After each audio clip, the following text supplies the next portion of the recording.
Hi, I'm Whitney Morgan, Hashimoto's coach, gluten-free warrior, and creator of the Thyroid Reboot Method and the Gluten Gauntlet mini course. If you've got Hashimoto's, you've probably experienced more than your fair share of Hashimoto flares. And sometimes what triggers a flare isn't always that obvious. In today's video, I'm going to give you the 5 most common hidden triggers of a Hashimoto's flare. But before we jump into it, go ahead and hit that subscribe button and the little bell next to it so you'll get notified every time I post a new video. I've worked with dozens of women with Hashimoto's, and one of the most frustrating things that they deal with are unexplained flares of their symptoms. Now, sometimes the flares are triggered by something that's relatively obvious, like a gluten exposure or a really huge emotionally stressful event. But other times we need to dig a little bit deeper to find the culprit. And my years of experience has taught me that there are 5 very common but not so obvious triggers. The first, parasites. Parasitic infections are common triggers for autoimmune flares. And one little critter in particular is very good at triggering Hashimoto's, and that is Blastocystis hominis. This particular organism can be very difficult to get rid of, sometimes taking anywhere from 3 months to 12 months to eradicate completely. The second common trigger is an overgrowth of opportunistic bacteria in the gut.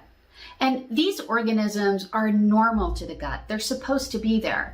But when they get out of control, they can provoke the immune system and trigger a Hashi's flare. Some specific organisms of concern are H. pylori, Prevotella, Klebsiella, and Citrobacter. Now there are some others, but these guys are pretty common and I see it a lot. A third common trigger is chronic viral and bacterial infections like Yersinia, Lyme, and Epstein-Barr virus. And these infections can be difficult to get rid of, and they can lay dormant and undetected for quite some time. The fourth common trigger is halogen exposure. Halogens are a set of chemicals that are very common in our daily environment. Chlorine, fluoride, and bromine. Now, chlorine can be in your shower water, your drinking water, and of course it's in swimming pools. Fluoride shows up in your water and in your toothpaste and other types of products. Bromine is more prevalent in processed foods and baked goods. But regardless, we are exposed to these kinds of chemicals every day, and these chemicals will directly interfere with thyroid function and can also trigger an elevation of thyroid antibodies. The fifth most common exposure is heavy metal toxicity.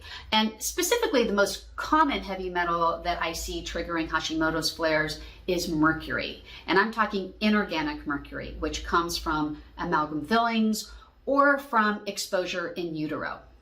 Have you ever had a Hashi flare and haven't been able to figure out what the heck caused it? If so, drop your favorite emoji in the comments below.